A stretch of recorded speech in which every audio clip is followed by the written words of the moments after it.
Charles Great. Whitaker. Well, welcome to a series of conversations. Hello. Hello. Nice to How see are you. you? Yeah, you too. How are you? I'm good, thank you. Yes, doing great. So, where are you based? I'm based in the UK. I currently live in Kent. But that's not a British accent, is it? It's not a Kent accent, that's for sure. No. As you probably realise, I'm from the north of England. I'm from the Lake District, but I have moved around a lot, mainly in the UK, but I've lived overseas as well. But I was born and brought up in the Lake District. I lived in Scotland for a good many years, working there. Where did you live? Mainly St Andrews, but also not also in the borders. Oh, right, nice, lovely up there. Oh yes, I'm very fond of Scotland, and where did you live when you were overseas?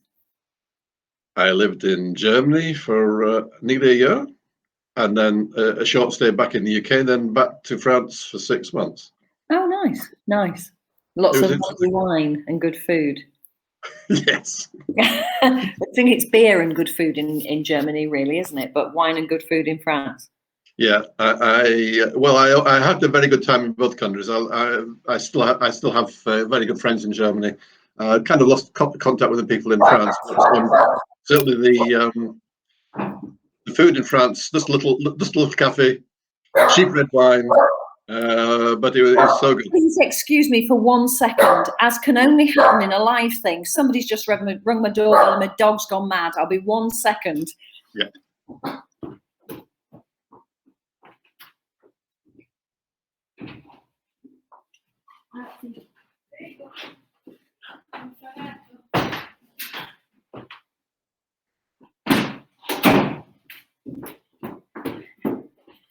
Do you know what? The number of times people ring this doorbell is about once a month. And it just happened to be now. So I do apologise. So you were telling me about your cafe in France. Oh yes, it was very close to where I worked. In France, you got 2 hours for lunch.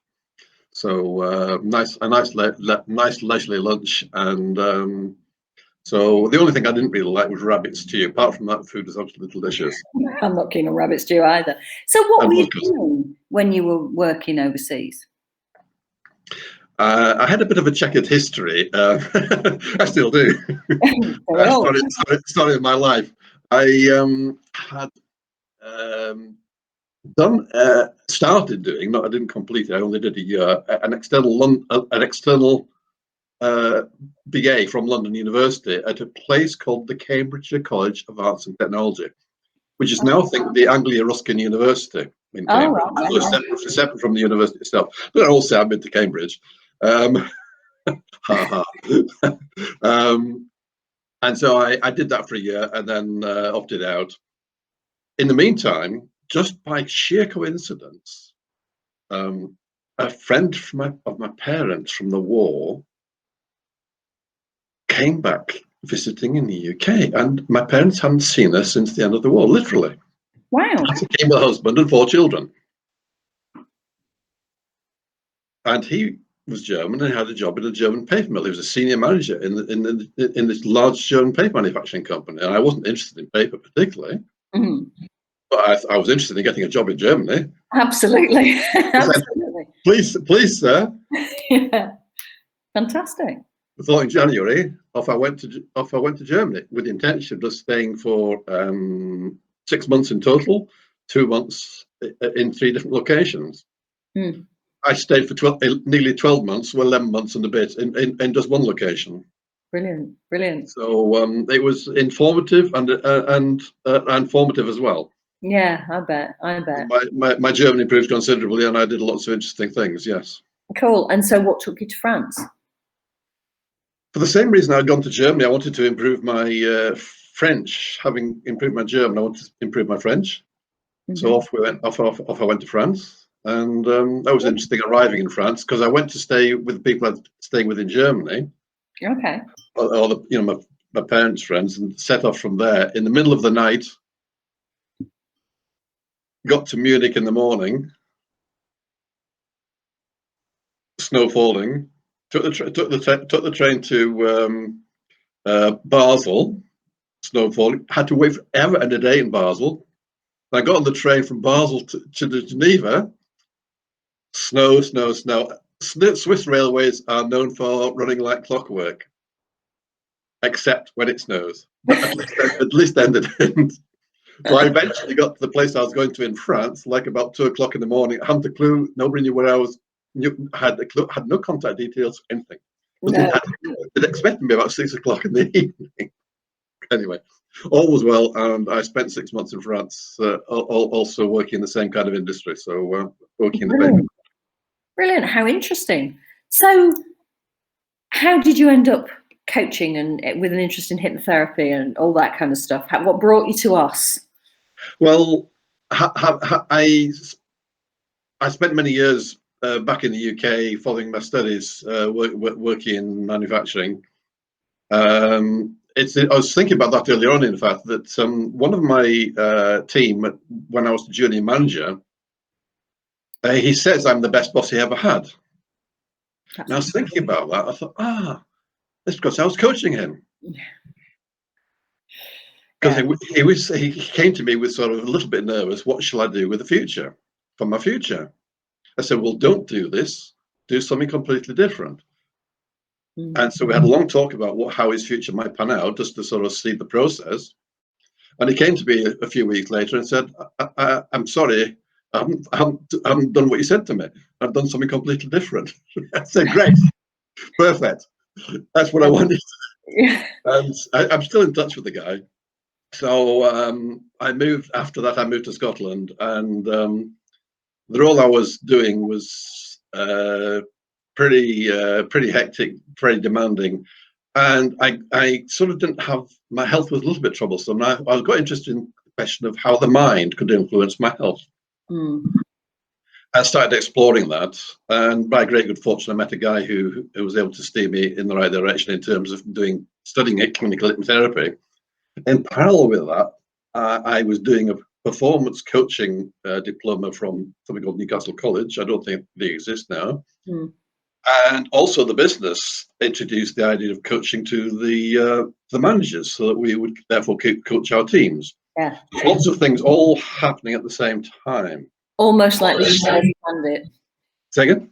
I said almost like the universe planned it. Indeed, yes, very much like that. So that kind of was very useful. More so because I got the sort of push at a moment in time to sort of start the training in clinical hypnotherapy. There's something happened. I thought this is important that I start to do the training now. Luckily, the timing was good, because the business itself folded in 2008. By which time I'd started practicing part-time. Right. And so it was then a question of picking up from there. I also, in my early days, once I completed my clinical hypnotherapy training, I volunteered part-time. Well, yeah, it's clearly part-time. It was just an evening thing at Maggie's Centre in Dundee. St Andrews is close to Dundee. And Maggie's Centres, if I don't know if you've come across Maggie's Centres, usually attached to a large-ish teaching hospital. And they're drop-in centres for people with cancer. Right. So what I would do is I would do classes on a Monday evening for people with cancer, or their carers, family members, and people affected by cancer in some way. They're really nice centres for people with cancer. You know, I say they just drop in. There's no overnight stuff. People go for information and help. They're really, really good. Yeah, that is. So I did that for a number of years. Cool. That sounds lovely. That sounds very rewarding work. Yes. Yeah. Yeah. It is indeed, yes. Oh, I can remember some magical stories from that time, and in a way, they kind of speak to what I'm still doing now. And one woman who planned to have, she was coming up for a last chemotherapy session, and she'd gone for the blood test to make sure her blood cells were right, that kind of thing. And they said, "I'm sorry, we don't think you'll be going to be ready. It's not right. The numbers aren't right." She said, "Look, it says on my calendar at home, on that day, I'm having my last session. I will come in and my blood count will be correct." I said, "I went home, Charles, and I did everything you taught me to do, and my blood count was correct." Brilliant. It was pretty good, yes. That is cool, isn't it? Yeah. And is that the sort of thing that drew you to hypnotherapy, the idea of how powerful the mind is? Yes, yeah. Yeah. And we sometimes, I know you know, but Preaching to the choir and all that. Yeah. Exactly. But many people don't realize how powerful a mind can be, and they will use negative self-talk and bring themselves down constantly by this constant stream of just negative messages they send to themselves. It's all being listened to. We hear it all. Yeah. Yeah. And so it's a question of turning it around. Yeah. Even if we don't say it out loud, we're still listening. Oh, very much. Yeah. Yeah. In fact, I remember somebody saying to me, don't forget, there is a 6-year-old version of you that is your subconscious that's listening to everything you say and believing it all. And that idea of it being a 6-year-old version of you that hasn't really got the knowledge and experience to filter it out and go, oh, she's just having a bad day, or any of that stuff, just listening to what you say to yourself and going, oh, right, well, if that's the case, that and then functioning with that message. Yes, indeed. And when people say, I can't. I know. Yeah. I know. Yeah. So, that's the Henry Ford quote, isn't it? Say you can, say you can't, either way, you're right. Yeah. Yeah. It's hugely interesting. One of the I was talking to somebody earlier about the fact that happiness is an inside job, that it's a choice, and that kind of where your life goes is a choice. You don't have to allow yourself to be buffeted by stuff that happens, and you know, even some really shit stuff, and you know, there is some really shit stuff happens in life. That's just how life goes. But that you don't have to allow yourself to be dragged by it. You can choose not to be. And understanding that actually it's all a choice. Once that button is lit, I think that changes your whole life. It does. Yes. Sometimes you need a little bit of steering in that direction. Yeah. Well, I mean, one of my brothers, who refers to me as nauseatingly optimistic, by the way, he is like the opposite of me. He says things like, when you're as unlucky as I am, you need to make sure you've got really good insurance. Yeah. Okay. Like, I know. It's like, mate, stop talking like that. And he's like, oh, but I live in the real world, Sarah, not in your airy fairy, you know, Pollyanna world. I'm like, okay. It's just the world he creates. I know. Yeah. We know that, Charles, but he does not. We do. Yeah. So, go on. It just shows how important the imagination is, and using the imagination in a constructive way. Because one of the ways of talking about hypnosis is to suspend disbelief and use creative imagination to bring about the change you want to have. That's one of the definitions I've heard of what hypnosis is. Well, that's really interesting, because you know I have a performing arts degree. Yes. You know, I was thespian in my youth.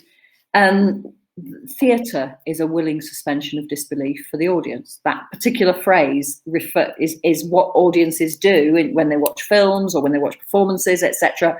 And so thinking of your life as a performance or a film or a story, and willingly suspending your disbelief from that is a very powerful thought. I hadn't thought of it like that. It is, yes. Yeah. Yeah, that's actually really cool. That's really cool. So what kind of people do you work with, Charles? I work with young executives who are stuck because they had every expectation of being promoted to the board, to get a seat at the boardroom table. Yeah. And they've become stuck because it hasn't happened the way they expected. Right. And they've asked and been told that somebody else was a preferred candidate because they were XYZ better, and he doesn't believe it because he knows them, and he just thinks this isn't the fact. He's been palmed off with some excuse. So basically, execs that know they're better than the job that they're currently doing. Exactly. Yes. Okay, and what do you help them with? Say again. What do you help them with? So I help them so they stand out successfully. I help them turn that around. So when they've come up against the buffers like that, I help them turn that effect around so they can stand out successfully. and replace that apparent failure with a really powerful success. So that brings together everything I've learned from my business experience for many years in manufacturing. It brings together all the skills I've learned over the years. It all comes together in this sort of program, which I call Pathways to Success, which is really a 12 sessions to sort of start you from where you're at and get you accelerated towards really where you want to go to. Doesn't matter where you start from, we'll get you there. So although your ideal client is an exec, if there was somebody that wasn't quite there yet but wanted to be there, they could still take part in your program. Oh, absolutely, yes. Yeah, absolutely, yes. Yeah. So actually, it's for anybody who's not where they want to be but has a good idea of where that might be, where their destination might be. Yes. I mean, a couple of quick examples there. One is a young chief exec in Scotland when I was living in Scotland, and he had IBS and was frightened of flying.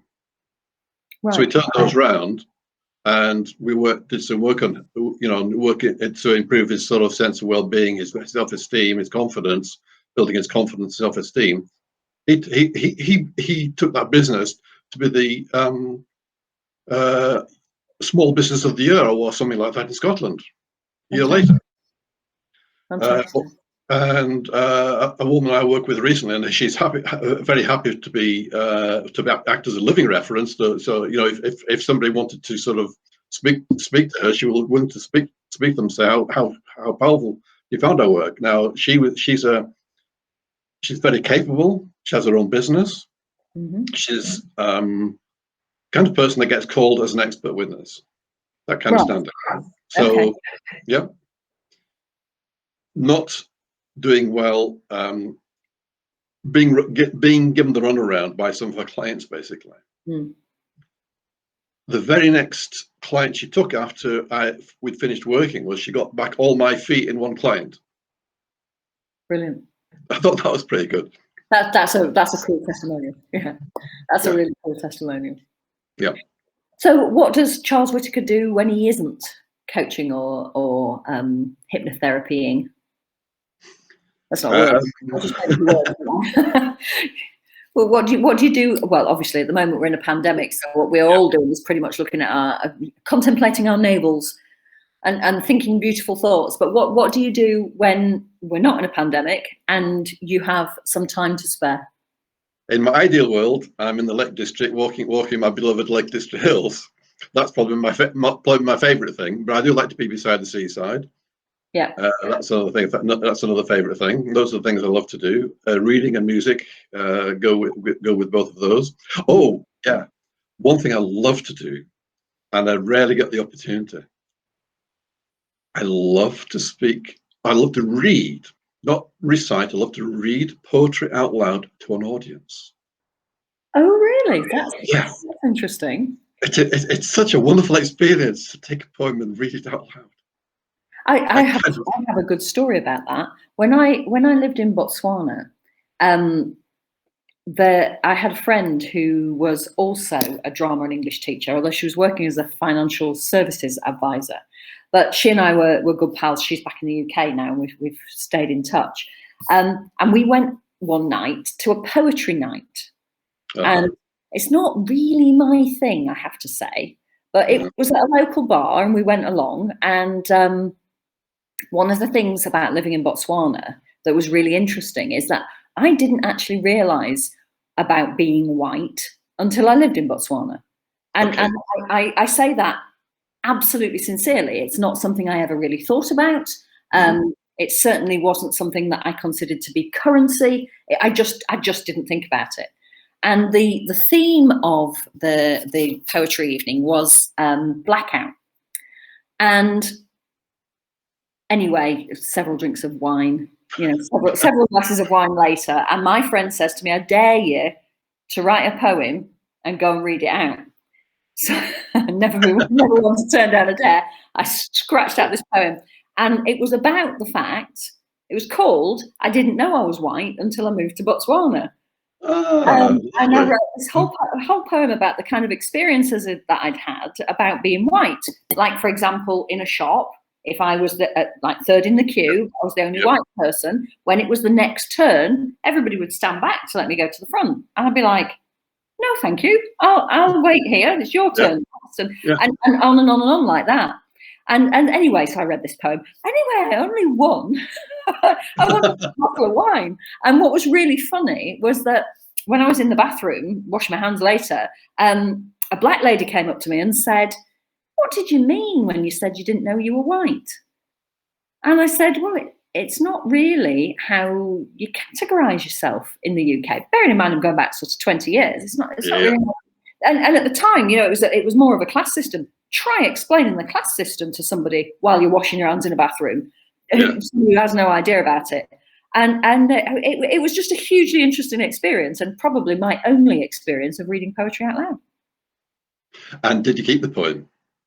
Sadly not. Sadly Sarah. Not. I know. I know. Isn't that disappointing? Yeah. Isn't that disappointing? So what poetry do you like, Charles? Oh, probably David White is one of my favourites. All right. Okay. What is it about that you like? In a few short sentences, he can create something very deep and meaningful. And I'm kind of careful about the words deep and meaningful, but it is. I mean, if you read Tilliko Lake, you listen to David White reading Tilliko Lake, it kind of opens up something which is just, just kind of magical about it. Brilliant. Now, we've not got very long left, believe it or not. I was really interested in the conversation we were having before I pressed record, and we were talking about breathing. So tell me about breathing. Well, in many ways, you're asking what I do when I'm not coaching, doing hypnotherapy. One of the things I'm learning about is breathing. I am involved in something called the Breathing Institute, and the Breathing Institute is just getting off the ground, but it is founded by a guy called Ben Wolf.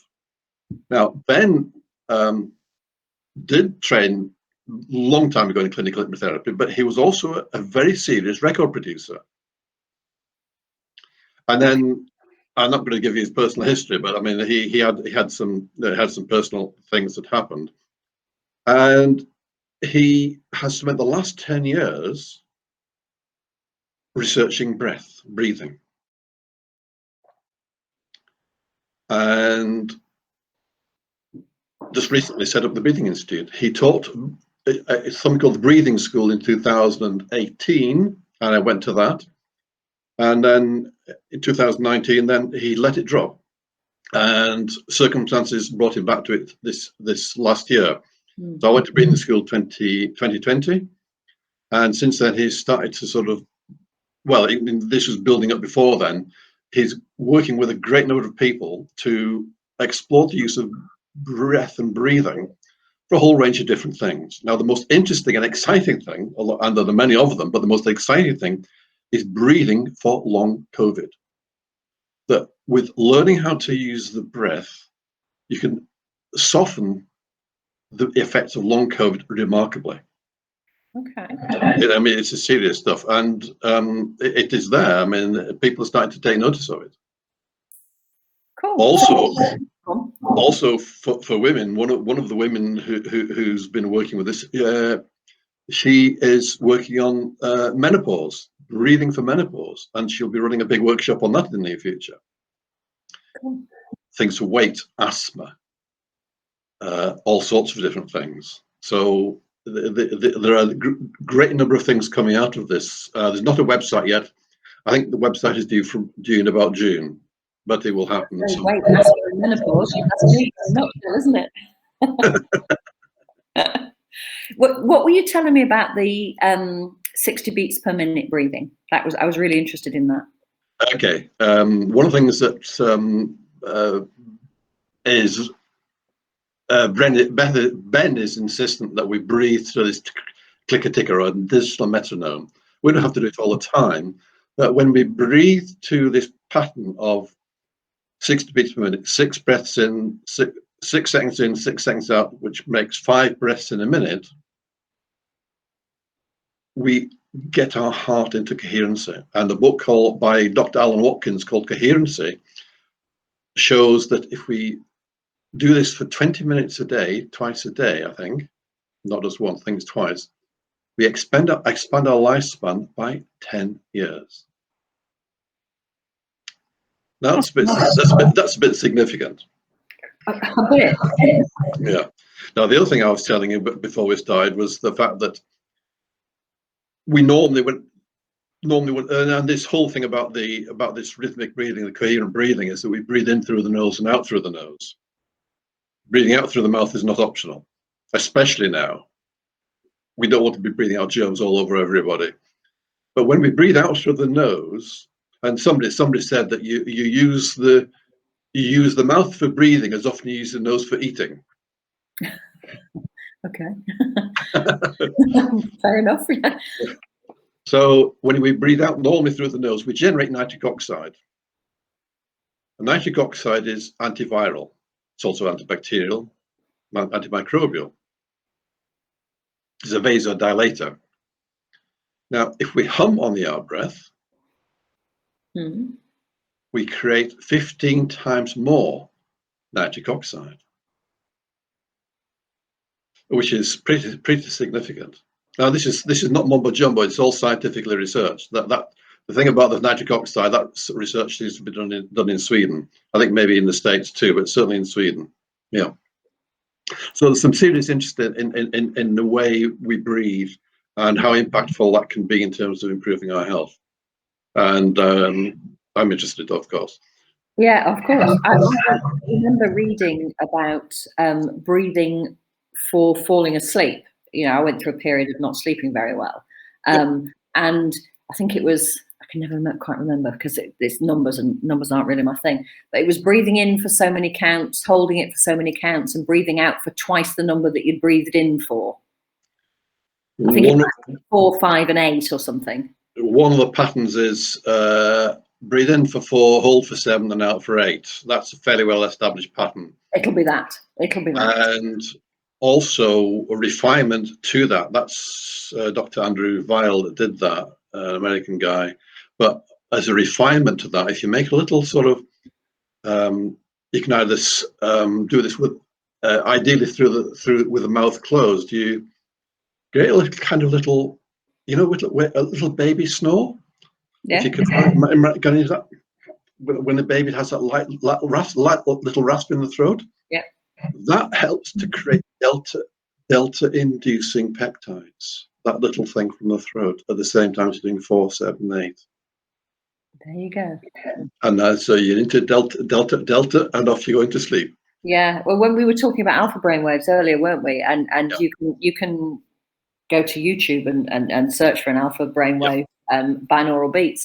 But the delta brainwave binaural beats, I thought, I'll have this in this same period of my life when I wasn't sleeping very well. I thought, right, I'll have a go at that.